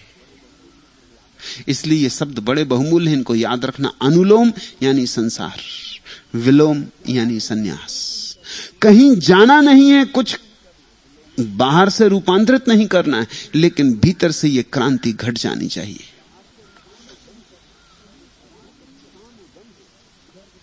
सामे गम है, करार किसको है, दर्द पर इख्तियार किसको है, मेरी किस्मत में आग है बरना, चांदनी नागवार किसको है, दर्द ही जिंदगी का हासिल है, मौत का इंतजार किसको है, अपनी आंखों से प्यार करती हूं, तेरे जलवे से प्यार किसको है, देखें सबनम को गुल में चुन चुन कर, देता गुलशन ये हार किसको है, अपनी आंखों से प्यार करती हूं।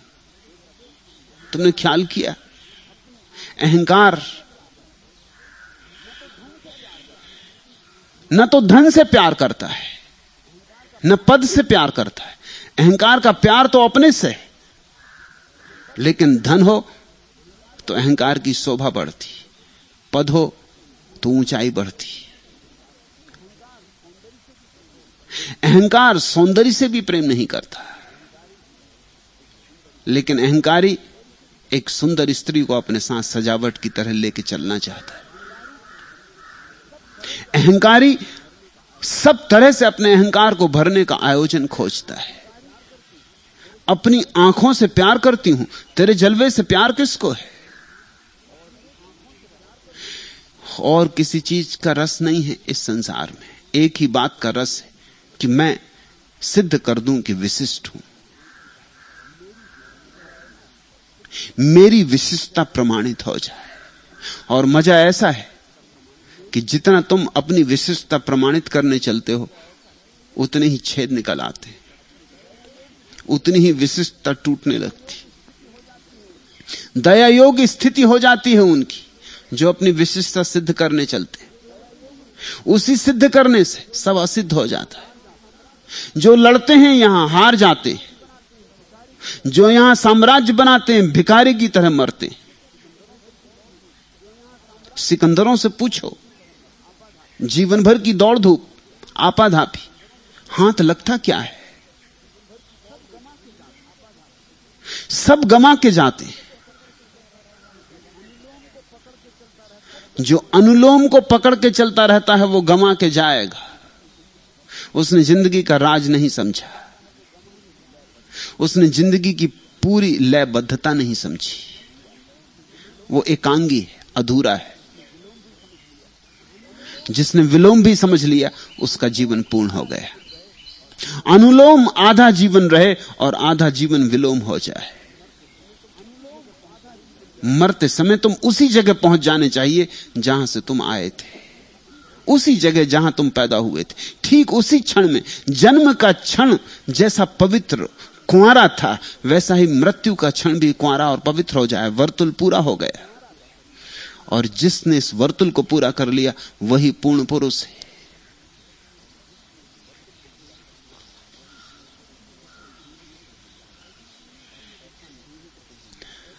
और ऐसा नहीं है कि तुम्हें याद नहीं आती, ऐसा भी नहीं कि तुम्हें दिखाई नहीं पड़ता कि जो तुम कर रहे हो वो व्यर्थ है।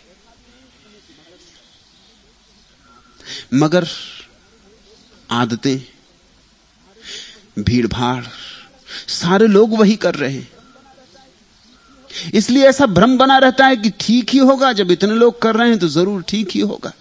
एक भीड़ का सम्मोहन है जो तुम्हें चलाया जाता है।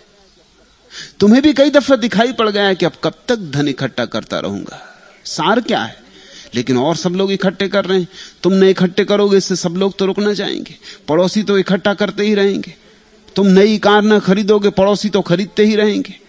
तुम नया मकान ना बनाओगे, पड़ोसी तो बनाते ही रहेंगे। फिर उसमें दीनता मालूम होगी कि मैं पिछड़ गया।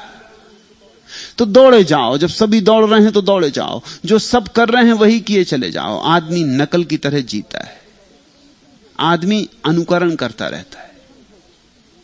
जिस दिन भी तुम समझोगे कि अनुकरण करना व्यर्थ है, मैं यहां किसी और का जीवन जीने को पैदा नहीं हुआ हूं, अपना जीवन जीने को पैदा हुआ हूं, उसी दिन क्रांति घट जाती। उसी क्षण को मैं जीवन का सबसे बहुमूल्य क्षण कहता हूं, क्योंकि उसी दिन एक सीमा खिंच जाती। उसके पहले का जीवन अनुलोम, उसके बाद का जीवन विलोम हो जाता है। एक वक्त फिर आता है कि मर जाती है उम्मीद, फुर्सत नहीं मिलती कि सिएं चाके गरेबां, होती नहीं मानूस किसी सै से तबीयत, खातिर भी परेशान तखयुल भी परेशान, बढ़ जाती है अफकारे मईसत की कसायस, दोजक सी नजर आती है या जन्नते दौरां, छुट जाता है जो को अमनो जो से तमन्ना, बढ़ जाती है मायूसी दिल ताजदे इम्का। एक ऐसी घड़ी आती जब सब उम्मीदें टूट जाती, सबके जीवन में यह घड़ी आती। एक वक्त फिर आता है कि मर जाती है उम्मीद, आशा टूट जाती। मगर तुम किसी तरह अपनी आशा को फिर खींच तान के खड़ा कर लेते हो, कोड़े मार के अपनी आशा को फिर खड़ा कर लेते हो, फिर दौड़ने लगते हो। तुमने लोगों को देखा, कोई घोड़ा गाड़ी चला रहा है, घोड़ा ठिठक गया और वो कोड़े मार रहा है, और जितना घोड़ा ठिठकता है वो उतने ही कोड़े मारता है और किसी तरह घोड़े को घसीट ले जाता। यही तुम जिंदगी में कर रहे हो। बहुत बार तुम्हारी आशा का घोड़ा ठिठका है, बहुत बार तुम्हारी उम्मीद मर गई, बहुत बार तुम्हें लगा कि सब व्यर्थ है, मगर फिर तुमने कोड़े फटकारे, तुमने फटकारे, तुम्हारे संगी साथियों ने फटकारे। तुम अगर पति हो तो तुम्हारी पत्नी ने धक्का दिया, तुम्हारे बेटों ने धक्के दिए। यहां रोज ऐसी घटना घट जाती। कोई सन्यासी हो जाता, उसकी पत्नी रोती आ जाती कि नहीं नहीं अभी नहीं। कोई बेटा सन्यासी हो जाता, बाप घबरा के आ जाता है कि ये क्या हो गए। कोई बाप सन्यासी हो जाता है, बेटा घबरा के आ जाता है कि हमारे पिता को आपने क्या कर दिया, सम्मोहित कर लिया।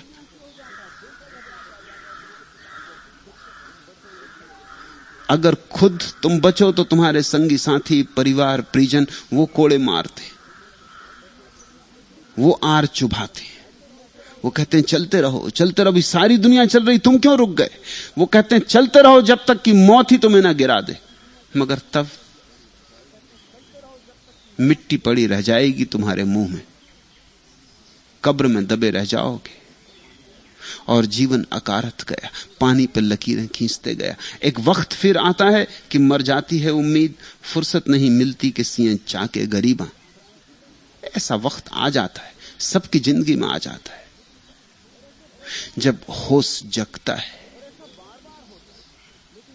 और ऐसा बार बार होता है, लेकिन तुम उस होश को झुटला देते हो, तुम अपने मन को और कहीं उलझा लेते हो, तुम हजार बहाने खोज लेते हो, तुम कहीं ना कहीं अपने मन को लगा देते हो कि चलो आज सिनेमा देखाएं, कि चलो आज शराब पी लें, कि चलो आज नाच होता है कहीं नाच देखाएं। मन जरा बेचैन है, उम्मीद जरा टूटी टूटी, आशा जरा उखड़ी उखड़ी, फिर से पैर जमा ले। फिर तुम्हारा मन कहता है कि अभी तक नहीं हुआ माना, लेकिन कल हो सकता है, अभी रुको मत, अभी बढ़े चले जाओ। कभी नहीं होता, कभी नहीं हुआ है। इस संसार में जिसने सिर्फ अनुलोम जाना, उसने शांति नहीं जानी, आनंद नहीं जाना, उपलब्धि नहीं जानी, संतुष्टि नहीं जानी, समाधि नहीं जानी। और समाधि नहीं तो समाधान कहां। जिसने विलोम भी सीख लिया, उसी ने समाधि जानी, समाधान जाना। और जितने जल्दी विलोम की कला आ जाए, तुम प्रमाण दोगे कि तुम उतने ही बुद्धिमान हो। बुद्ध 28 वर्ष के थे तब अनुलोम छोड़ दिया, विलोम में लग गए। 28 वर्ष की उम्र कोई बहुत बड़ी उम्र नहीं होती। बड़े बुद्धिमान रहे होंगे, क्योंकि यहां तो 78 साल हो जाते हैं और विलोम नहीं आता। शंकराचार्य अद्भुत बुद्धि के धनी रहे होंगे, 9 साल की उम्र में विलोम आ गया, संन्यास लेना चाहा। मां रोने लगी, स्वाभाविक 9 साल का बच्चा संन्यास लेना चाहे, ये कोई बात हुई? सुना है कभी 9 साल का बच्चा और संन्यास लेना चाहे? अपूर्व प्रतिभा रही होगी। 90 साल में लोग इतना अनुभव नहीं कर पाते जितना 9 साल में अनुभव कर लिया। इसको प्रतिभा कहते हैं। जड़ता नहीं रही होगी, देख ली बात। देखने की क्षमता हो तो 9 साल में भी देखी जा सकती है। मोज़ार्ट ने 3 साल में ऐसा संगीत बजाया जो लोग 90 साल की उम्र में नहीं बजा सकते। प्रतिभा। शंकर की कहानी बड़ी प्यारी है, लेकिन मां तो रोने लगी। उसने कहा कि यह नहीं हो सकता। कहानी ऐसी है कि शंकर नदी पर स्नान करने गए और एक मगर ने उनका पैर पकड़ लिया और मां किनारे पे खड़ी चिल्ला रही कि बचाओ मेरे लड़के को, लेकिन कौन बचाए? शंकर ने कहा एक ही उपाय है मां, तू कह दे कि अगर मैं बच जाऊंगा तो सन्यास, तो मैं परमात्मा से प्रार्थना करूं तो बचने में कुछ सार है। अगर सन्यास होना ही नहीं है तो मौत बराबर। जिंदगी में क्या रखा है, फिर मौत में हर्ज क्या है? जब जिंदगी में कुछ है ही नहीं तो मौत में कुछ खो नहीं रहा है। अगर तू कह दे कि सन्यास देने की आज्ञा देती है, अगर बच गया तो सन्यास लेने देगी, तो मैं प्रार्थना करूं भगवान से। अब ऐसी घड़ी में कौन आज्ञा नहीं देगा? कम से कम बचेगा तो सन्यासी ही सही। जिंदा तो रहेगा। मौत और सन्यास ऐसा विकल्प। और ध्यान रखना, ये कहानी चाहे सच हो चाहे ना हो, मगर यही विकल्प सबके सामने, मौत या सन्यास। या तो तुम सिर्फ मरोगे या तुम सन्यासी होगे, बस दो ही विकल्प हैं। और कहानी मधुर है, प्रीतिकर है कि शंकर ने प्रार्थना की और मगर ने उनका पैर छोड़ दिया। फिर तो मजबूरी थी, सन्यास की आज्ञा देनी पड़ी। मगर तुम्हारा भी पैर पकड़े हुए है। जरा गौर से अपने पैर को देखना। मगरें बहुत तरह की हैं, कोई नदियों में नहीं पाई जाती। सच तो यह है कि नदियों में तो कभी कभी पाई जाती, सड़कों पे पाई जाती हैं, घरों में पाई जाती हैं, दुकानों में पाई जाती हैं, बाजारों में पाई जाती हैं। तरह तरह की मगरें। किसी के पैर को राजनीति की मगर ने पकड़ा है, किसी के पैर को धन की मगर ने पकड़ा है, किसी के पैर को किसी और मगर ने पकड़ा है, मगर सब मगरें हैं। और तुम्हारा पैर छूट सकता है, एक ही प्रार्थना तुम्हारे जीवन में उठाया कर, विलोम की प्रक्रिया। नहीं तो ये मगर तुम्हें चबा जाएगी। ये धीरे धीरे चबा ही रही है। अंश अंश तुम मरते जा रहे हो। रोज जब से पैदा हुए हो मरने के सिवाय और किया क्या है? रोज रोज मर रहे हो, रोज रोज मर रहे हो, मरते जा रहे हो। एक दिन ये प्रक्रिया पूरी हो जाएगी, ये मगर तुम्हें पूरा चबा जाएगी। ये समय की मगर है। विलोम की प्रक्रिया को समझ लो। विस्तार एक सीमा तक ठीक, समझने के लिए ठीक, अनुभव के लिए ठीक, मगर फिर लौटना, फिर अपने घर जाना है।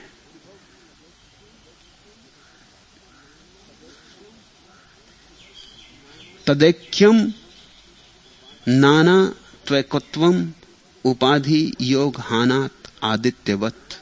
वह एक ही है, क्योंकि उपाधि के नाश होने पर सूर्य की भांति नाना रूप एक हो जाते। जब तक अनुलोम चलता है, संसार चलता है, तब तक अनेक दिखाई पड़ता है। जैसे ही विलोम की प्रक्रिया शुरू हुई कि एक दिखाई पड़ना शुरू हो जाता है। एक ही है, वस्तुतः एक ही है। तरंगें कितनी ही अनेक दिखाई पड़ रही हों, सागर एक है। और यहां जीव कितने ही दिखाई पड़ रहे हों, जीवन एक है। यहां रूप कितने ही दिखाई पड़ रहे हों, सब रूप के भीतर ऊर्जा एक है। मगर जब तक तुम अपने मैं से भरे हो और मैं के फैलाव में उत्सुक हो, जब तक ये मैं का विस्तारवाद चल रहा है, तब तक तुम्हें इस एक का अनुभव न हो पाएगा। और उस एक में ही विश्राम है, और उस एक में ही आनंद है। अनेक में दुख है, पीड़ा है, संताप है, क्योंकि अनेक में झूठ है, अनेक में मिथ्या है।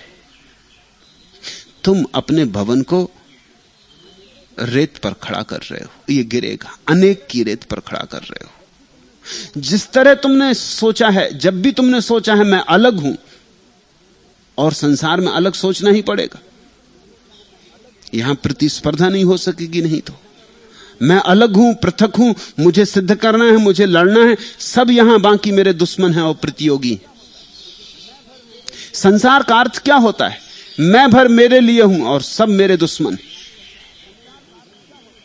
सन्यास का क्या अर्थ होता है? मैं हूं ही नहीं और सब मेरे मित्र हैं। जब मैं हूं ही नहीं तो दुश्मन कैसा? मैं से दुश्मन पैदा होता है, मैं दुश्मन पैदा करता है। मैं सूत्र है सारी शत्रुता का। जब मैं ही गया तो मैत्री का उदय हो जाता है। फिर कोई दूसरा नहीं, पराया नहीं, अन्य नहीं। लड़ना किससे, जूझना किससे? फिर दुख कैसा, पीड़ा कैसी, हार कैसी, जीत कैसी, सफलता कैसी, असफलता कैसी? सब गया, सब द्वंद्व गए, एक बचा, वही सच्चिदानंद है। अनेक अर्थात संसार, माया, श्रम, उपाधि। जैसे घड़े में जल भर लिया, कभी नदी गए या कुएं के घाट पर गए, मिट्टी का एक घड़ा ले गए और नदी में भरा। जब तुम नदी में घड़े को भर लिए हो, अभी घड़ा नदी में ही पानी भर गया, लेकिन घड़ी की पतली सी मिट्टी की दीवार ने नदी के जल से घड़े के जल को तोड़ दिया। क्षण भर पहले तक नदी का जल और घड़े का जल एक था, अब एक नहीं, मिट्टी की दीवार बीच में आ गई। उस दीवार का नाम उपाधि। मगर लोग उपाधियां बड़ी उत्सुकता से खोजते। लोगों की जिंदगी भर उपाधि की ही तलाश चलती। धन एक उपाधि है, पद एक उपाधि है, प्रतिष्ठा एक उपाधि है, नाम, यश, कीर्ति उपाधियां हैं। इन सब से तुम्हारा घड़ा मोटा होता जाता, मजबूत होता जाता, मिट्टी का ही नहीं लोहे का होता जाता। और वो जो बाहर का जल है, जिसके तुम एक अंग हो, उससे तुम टूटते चले जाते हो। घड़े को फोड़ दो, फिर भीतर का जल बाहर का जल एक हो गया। तो अनेक का अर्थ संसार, उपाधि, घड़े में जल। एक का अर्थ ब्रह्म, मोक्ष, विश्राम, निरुपाधि। घड़े फूट गए, जल से जल जा मिला, बीच में कोई बाधा, कोई सीमा ना रही। सीमाओं में रस लेना बंद करो।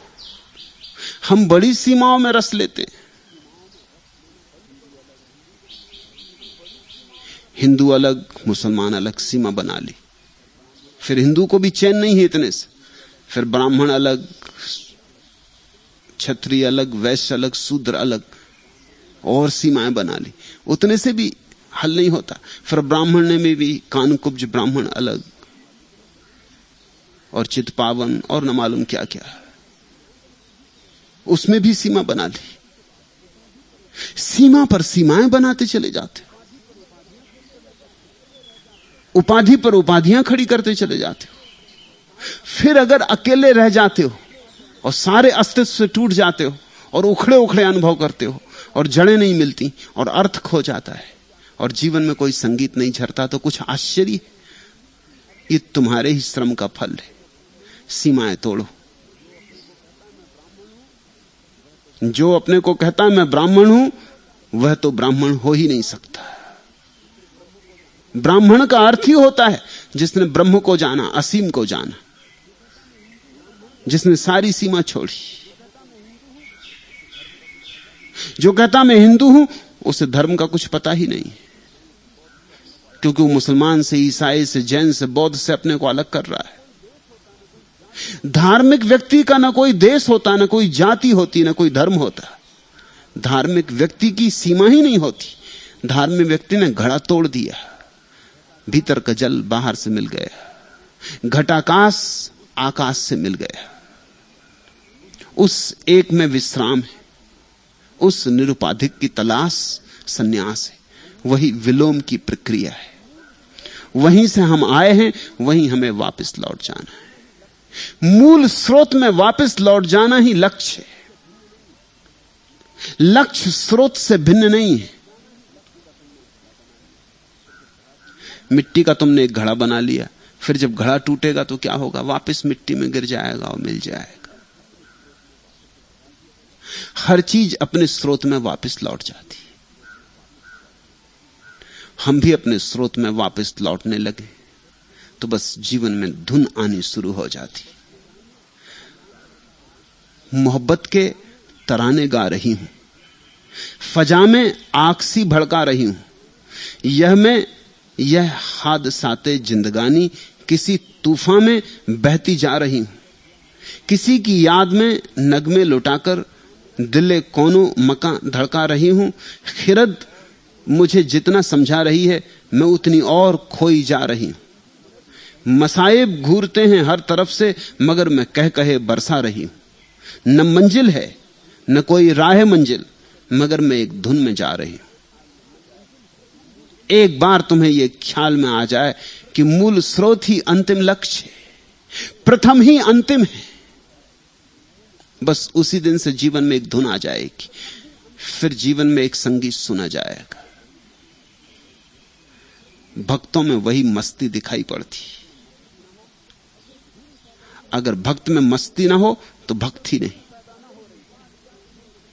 अगर धुन पैदा ना हो रही हो, अगर उसके पास जाके तुम्हें संगीत का अनुभव ना हो, अगर उसके पास जाके तुम भी किसी लय में ना बंध जाओ और तुम्हारे भीतर भी नृत्य शुरू ना हो जाए, तो भक्त भक्त ही नहीं।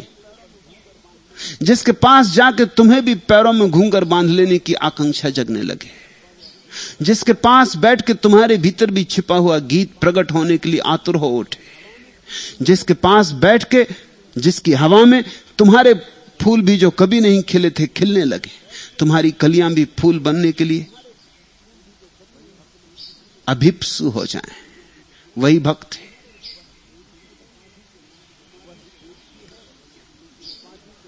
वह एक ही है, क्योंकि उपाधि के नाश होने पर सूर्य की भांति नाना रूप एक हो जाते। उसके प्रतिबिंब अलग अलग हैं, सूर्य की भांति, आदित्यवत।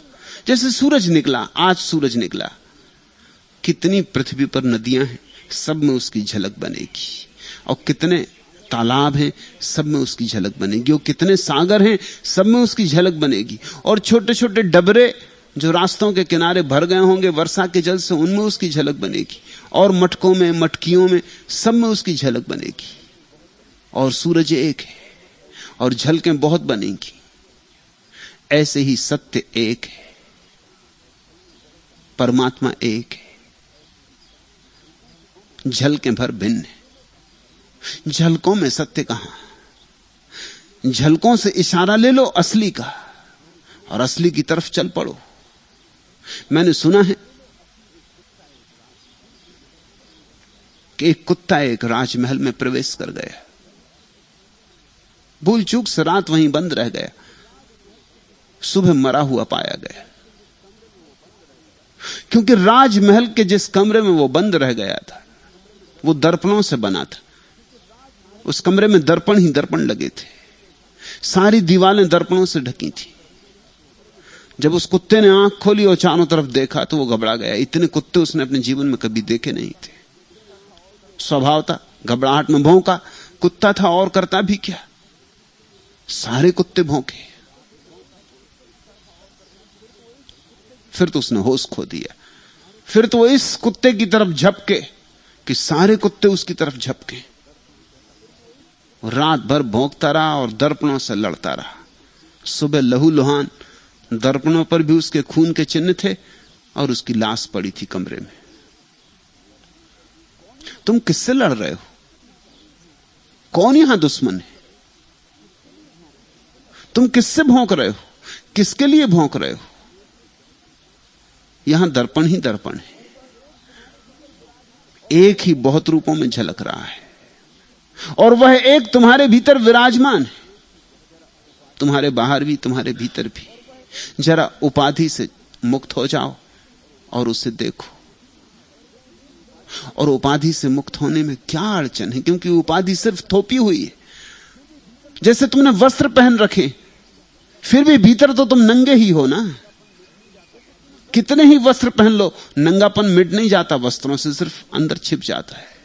ऐसे ही उपाधियां ऊपर ऊपर होती, भीतर तो तुम नग्न ही हो, भीतर तो तुम दिगंबर ही हो। उपाधियों के पार तुम अभी भी निरुपाधि हो। मनुष्य के भीतर भी अभी तुम परमात्मा हो। स्त्री के भीतर, पुरुष के भीतर, हिंदू मुसलमान के भीतर तुम वही एक हो। आदित्यवत, जैसे सूर्य अलग अलग जल सरोवरों में झलकता है, ऐसे ही वह एक अलग अलग उपाधियों के दर्पण में झलका है। उस एक को पहचानो। उस एक को पहचानते ही युद्ध मिट जाता है, हिंसा मिट जाती, वैमनस्य मिट जाता है, वैर क्रोध सब मिट जाता है। उस एक की पहचान के साथ फिर आनंद के सिवाय और बचता क्या? फिर रास ही रास है, फिर रंग ही रंग है, रस ही रस है, रसो वैसा। उसका रस तुम्हें तभी अनुभव होगा, और जब तक उसका रस अनुभव ना हो तब तक सारे अनुभव व्यर्थ हैं। पृथक इति चेतना परेण असंबंधात प्रकाशानाम। पृथक भी नहीं कह सकते, क्योंकि वैसा कहने में प्रकाश की भांति ईश्वर से असंबंध होगा। उस परमात्मा को तुमसे पृथक तो कहा ही नहीं जा सकता।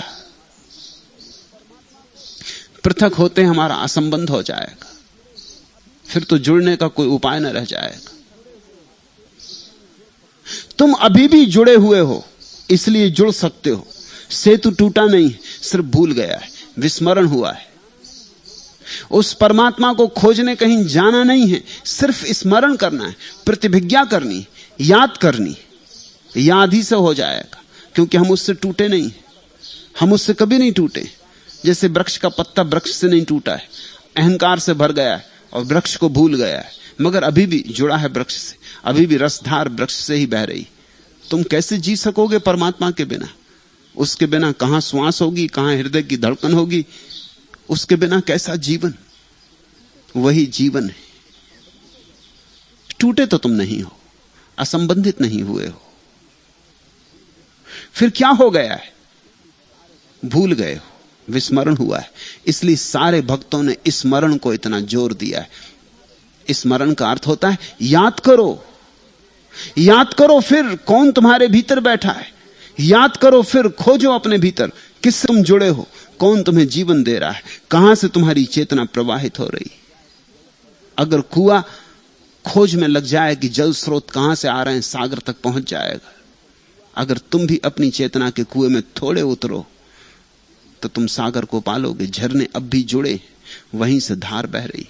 पृथक भी नहीं कह सकते, क्योंकि वैसा कहने में प्रकाश की भांति ईश्वर से असंबंध होगा। तुमने सुना है, ज़ेन गुरुओं के वचन तुम्हें याद हैं? ज़ेन गुरु कहते हैं संसार और निर्वाण एक। चोट करती है बात, थोड़ी घबराती भी है कि संसार और निर्वाण एक। ज़ेन गुरु कहते हैं ज्ञान और अज्ञान एक। चोट करती है बात, घबराती है, क्योंकि हमने सदा सोचा ज्ञान अलग, अज्ञान अलग, विपरीत, संसार अलग, निर्वाण अलग, विपरीत। ये ज़ेन गुरु क्या कह रहे हैं?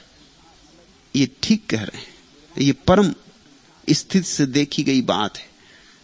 संसार निर्वाण से अलग हो कैसे सकता है? यहां अलग कुछ भी नहीं हो सकता। यहां सब इकट्ठा है, सब जुड़ा है। एक ज़ेन गुरु से एक साधक ने आकर पूछा कि बुद्ध यानी क्या? बुद्ध यानी कौन? बुद्धत्व का क्या अर्थ है? सामने ही एक वृक्ष की तरफ सदगुरु ने इशारा किया और कहा, ये वृक्ष देखते हो, यही बुद्ध। साधक तो चौंका होगा, वृक्ष और बुद्ध। मगर ज़ेन गुरु इशारा कर रहा है संसार और निर्वाण एक, पदार्थ और परमात्मा एक, सोया हुआ और जागा हुआ एक। फर्क क्या है सोए हुए जागे हुए में? जरा से होश का फर्क है, और तो कुछ फर्क नहीं। पतंजलि ने योग सूत्रों में कहा है समाधि और सुसुप्ति में कोई ज्यादा फर्क नहीं है, जरा सा फर्क है। सुसुप्ति में तुम सोए होते हो, समाधि में तुम जागे होते हो, बस इतना ही फर्क है। अन्यथा विश्राम एक जैसा,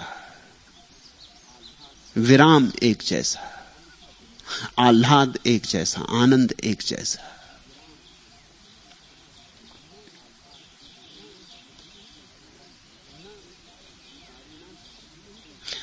न विकारिणा तू कारण विकारात। विकार भी नहीं कह सकते, क्योंकि ऐसा कहने से मूल कारण में विकार होने का डर पैदा हो जाएगा। संसार को परमात्मा से भिन्न नहीं कह सकते हैं, ये सांडिल बड़े जोर से कह रहे हैं। ये उद्घोषणा बड़ी क्रांतिकारी है। विकार भी नहीं कह सकते। कुछ दार्शनिकों ने यह समझाने की कोशिश की कि भिन्न तो नहीं, लेकिन विकार है। कुछ बात गड़बड़ हो गई है। जैसे दूध का विकार दही, भिन्न तो नहीं है, दूध का ही रूप है, लेकिन विकृत हो गया। लेकिन सांडिल कहते हैं विकार भी नहीं कह सकते, क्योंकि उस निर्विकार परमात्मा में विकार कैसे पैदा होगा? उस परम में विकार की कल्पना ही असंभव है। यह संसार परमात्मा ही है, विकार नहीं है, भिन्न नहीं है। तुम भी उसके विकार नहीं हो। तुम भी उससे भिन्न नहीं हो।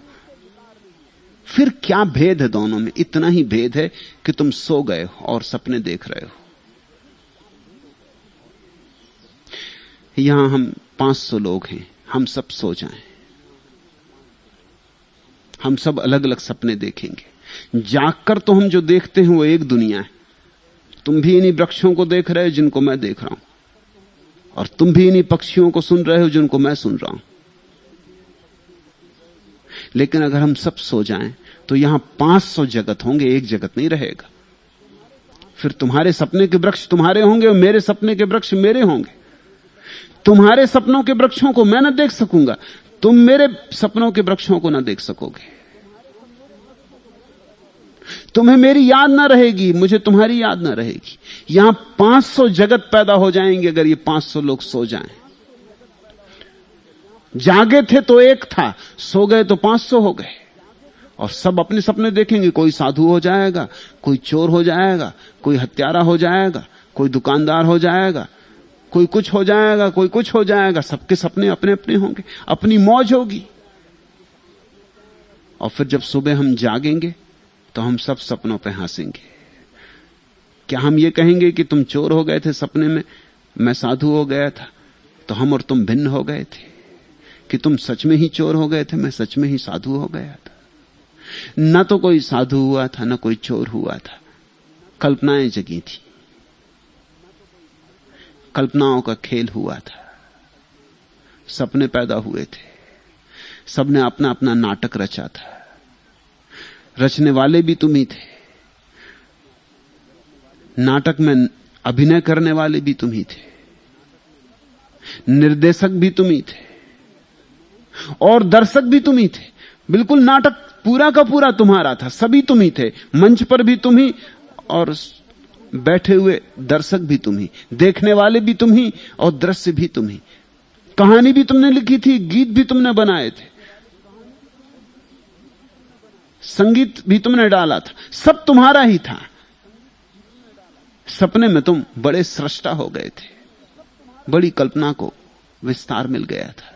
ये जगत परमात्मा से भिन्न नहीं है, सिर्फ हम सोए हैं तो हमने अपने अपने जगत निर्माण कर लिए, अपना अपना सपना देख रहे हैं। सपने निजी होते, सत्य निजी नहीं होता, सत्य सार्वभौम होता है, यूनिवर्सल होता है। सत्य मेरा अलग और तुम्हारा अलग ऐसा नहीं होता। सत्य में तो मैं और तुम भी अलग नहीं होते, सत्य कैसे अलग होगा? सत्य बस एक होता है। जहां अनेकता है वहां असत्य है, जहां भेद है वहां असत्य है। करें फिर क्या? सांडिल्य कहना क्या चाहते हैं? इतनी ही बात याद दिलाना चाहते हैं, जागो। कैसे जागोगे? स्मरण करो, पुकारो, रो, गाओ, गुनगुनाओ, भजन करो। वही भजन जिस दिन प्रगाढ़ हो जाएगा, उसकी चोट से ही तुम जग जाओगे। वही प्रार्थना जिस दिन प्राणों की चीख की तरह उठेगी, उसी चीख से तुम जग जाओगे। आंसू अगर गहन होते गए तो वे आंसू ही तुम्हारी आंखों से सपनों को भी बहा ले जाएंगे। तुम स्वच्छ हो जाओ। लेकिन लोग सपनों में खूब खोए, अपने अपने मधुर सपने देख रहे हैं। हर रात तुम्हारे पास चला मैं आता हूं, जब घन अंधियाला तारों से ढल धरती पर आ जाता है, जब दर पर्दा दीवारों पर भी नींद नशा छा जाता है, तब यंत्र सदृश अपने बिस्तर से हो बाहर चुपके चुपके हर रात तुम्हारे पास चला मैं आता हूं। समतल भूतल बत्ती की पांतों के पहरे में सुप्त नगर, अंबर को दर्पण दिखलाते सरवर सागर, मधुवन बंजर, हिम तरु मंडित नंगी पर्वतमाला, मरुथल जंगल दलदल, सबकी दुर्गमता के ऊपर मुस्काता हूं, हर रात तुम्हारे पास चला आता हूं। पर कभी कभी क्या निद्रा को हो जाता है, रूठा करती, तुमको पाने के मेरे सारे यत्नों को झूठा करती। तब भाव जलत पर इंद्रधनुष रूपक धरकर छंदों से कस तुम तक गीतों के 100 सेतु बनाता हूं, हर रात तुम्हारे पास चला मैं आता हूं। सपने देख रहे हैं लोग, मधुर सपने देख रहे हैं। तुमने जो अब तक किया है वो स्वप्न है। स्वप्न यानी अनुलोम प्रक्रिया। स्वप्न का फैलाव हो रहा है, स्वप्न की माया फैलती चली जा रही। जागो, विलोम करो, अब स्वप्न को सिकोड़ो।